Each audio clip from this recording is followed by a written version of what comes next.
So welcome students. Today our topic is fertilization.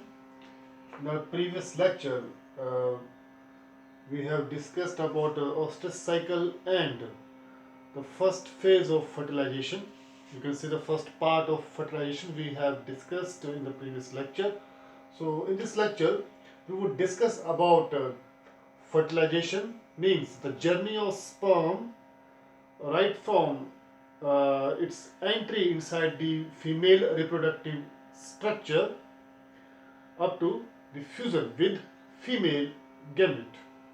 Okay, so there are different phases through which sperm reaches up to the female gamete to get fused with egg cell to form a zygote.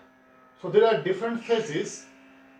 The first phase or the first step is as we have discussed this step in the previous lecture, but just to make sure that you might have remembered this. The first step is approach of sperm. That means when sperm enters inside the female reproductive system or vaginal tract, what happens then? When sperm approaches the female reproductive system or the vaginal tract, the ultimate goal should be to attain functional maturity. That means sperm would attain functional maturity once it approaches the female reproductive system or vaginal tract. So in order to attain functional maturity, uh, there is influx of calcium ions inside the vaginal tract just to enhance the activity of sperms, and removal of sterols and glycoproteins uh, on acrosomal membrane, so that acrosome could release sperm lysins, and then the ultimate goal is to attain functional maturity. So it would attain functional maturity only after the influx of calcium ions and removal of sterols and glycoproteins, which are present just above the acrosomal membrane. So it's like a story. So first of all, approach of sperm. Once sperm deposited inside the vaginal tract, okay, once sperm is deposited inside the female vaginal tract, it would attain functional maturity by influxing calcium ions and removal of sterols and glycoproteins from acrosomal membrane. Okay, what happens next? The next step, there is fertilizing and anti-fertilizing identification. Okay, so this fertilizing and anti-fertilizing, these are protein enzymes which are released by ovum and sperm. This fertilizing is released by ovum and this anti-fertilizing is released by sperm. Okay, so let's talk about fertilizing. This fertilizing which is released or secreted by ovum, okay, it has function. Actually this you can see over here, this is egg, and this fertilizing, as I told you, is secreted by ovum. This fertilizing actually provides sites, for the attachment of sperms. So this is fertilizing secreted by ovum, and this fertilizing is providing sites for sperms to be attached over here. Okay, this is fertilizing, and every fertilizing allows 2 to 3 sperms for attachment with it. Okay, so fertilizing has spermophilic sites for the attachment of sperms. So what is the function of fertilizing? It's just to provide sites for the attachment of sperms released by ovum. Anti-fertilizing, which is created by sperm, the function of it is to maintain specificity. Okay, so when identification is carried on during the interaction of fertilizing and sperm, This anti-fertilization ensures the specificity of sperm, as well as it would thin out it would thin out the number of sperms during the attachment with the fertilizing. In the next step, okay, now sperm has entered inside the vaginal tract and have attained functional maturity. Then it would now it has reached up to this egg cell, and egg cell has released fertilizing, which provides sites for the attachment of sperms. Now what's next? Release of sperm lysins. जैसे ही ये sperm पहुंचा इस ovum के पास, ये sperm क्या करेगा, क्योंकि स्पर्म को एंटर होना है इस एग के अंदर. So in order to enter inside this ovum और egg, this sperm has to release some enzymes to digest the cellular layers of this ovum, like corona radiata and zona pellucida. Okay, so release of sperm lysins, which are also known as lytic enzymes, means they digest cells or layers. So there are three sperm lysins. First is corona digesting enzymes. So corona digesting enzymes are special lytic enzymes which digest the cells of corona radiata. Corona radiata is outermost irregular layer of cells of ovum. Next is hyaluronidase. So hyaluronidase enzyme actually digests hyaluronic acid. This here you can see the structure. This is ovum. This is vitelline membrane, this is zona pellucida, and then corona radiata. The cells of corona radiata are glued together, are held together with the help of a chemical which is known as hyaluronic acid. So hyaluronic acid actually helps the cells of corona radiata to held together, to compact together. So this hyaluronic acid is needed to be digested. Is needed to be digested. So this hyaluronic acid is now being digested by hyaluronidase enzyme. So this enzyme would digest this hyaluronic acid, and once this acid is digested, now there is no the force of attraction between the cells of corona radiata, hence it would break down. Okay, then next is acrosin. This acrosin enzyme digests zona pellucida. So once corona radiata is broken down by digesting these cells as well as this hyaluronic acid by corona digesting enzymes and hyaluronidase, next layer is zona pellucida. That zona pellucida layer is digested by acrosin enzyme. Okay, so now sperm, by secreting different lytic enzymes, has digested the layers, the cellular layers or the outer covering of ovum. Now it can enter inside the ovum.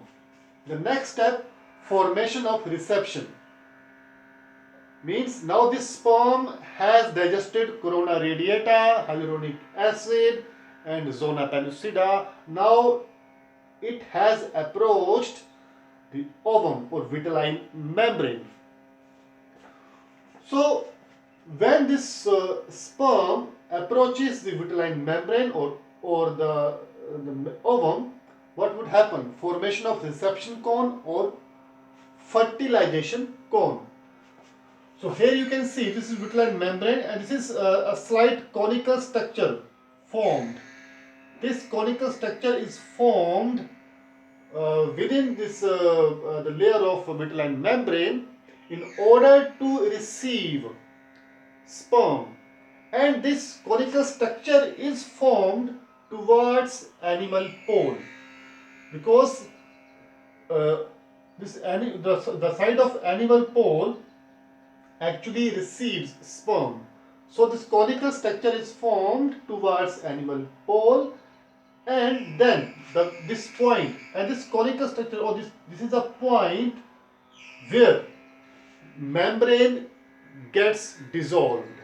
Okay, so this conical structure, or this is a point where the membrane of ovum gets dissolved, or the vitelline membrane gets dissolved at this very point, which is towards animal pole. And once this sperm dissolves this vitelline membrane, at the very time, what happens?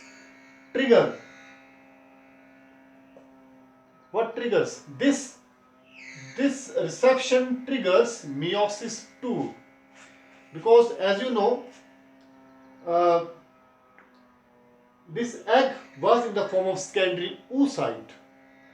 Once the sperm approaches this vitelline membrane and its conical structure is formed, once this sperm approaches this conical structure, this reception triggers meiosis 2, and once meiosis 2 is triggered, secondary oocyte is converted into ooted ovum or an egg. Here you can see this is egg, and second polar body is formed.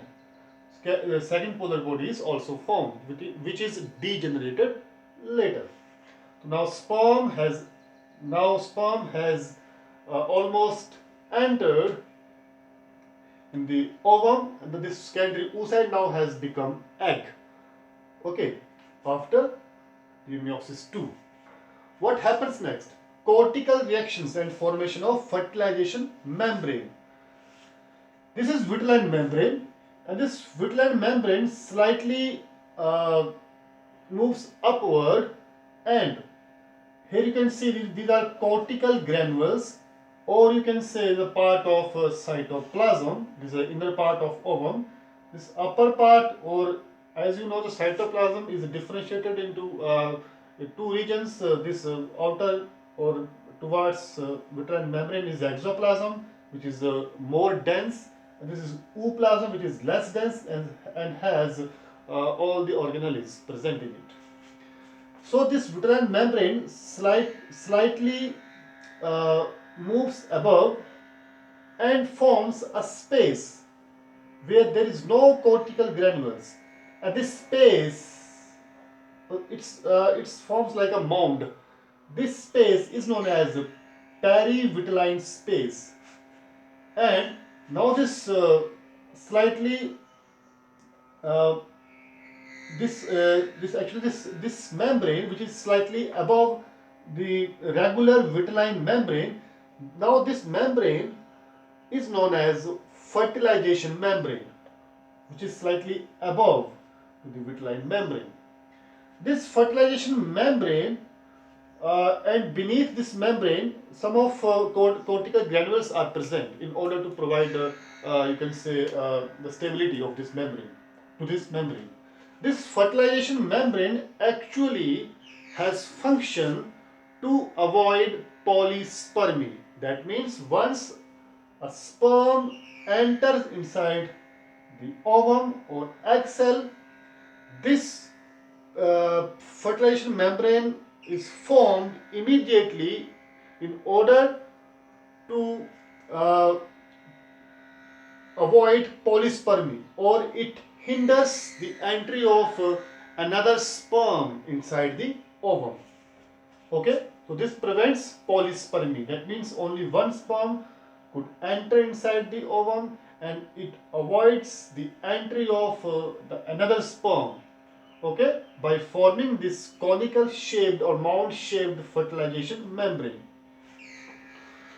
The next, at last, is fusion of gammatic nuclei, because now sperm has entered inside the ooted or egg cell to from animal pole side, okay, by digesting all the cellular layers of corona radiata, zona pellucida, vitelline membrane, the formation of reception cone, then cortical reaction, formation of fertilization membrane to avoid polyspermy, to avoid the entry of another sperm, and then at last fusion of gammatic nuclei, because the sperm now has released its nucleus inside this egg cell or this ovum. Now here you can see, and one more thing, the path followed by sperm to enter inside this egg cell, that path is known as copulation path. The copulation path is followed by sperm, okay, for the entry inside the egg cell. So this is now the sperm nuclei released by this sperm. This is egg nuclei, okay. And one more thing, the path of sperm or copulation path actually decides the cleavage of zygote, or axis of cleavage of zygote. Now this both of these sperm nuclei and egg nuclei would fuse together to form diploid nucleus or zygote, or you can say synkaryon. So it's all about the fusion of male and female nucleus to form this zygote or synkaryon. So it's all about fertilization. In the next lecture, we will discuss about morula and blastula formation, and how the embryonic development takes place right from morula and the blastula stage, and how blastula uh, is implanted in the uterus of female reproductive system. So we will discuss this in the next lecture. Thank you.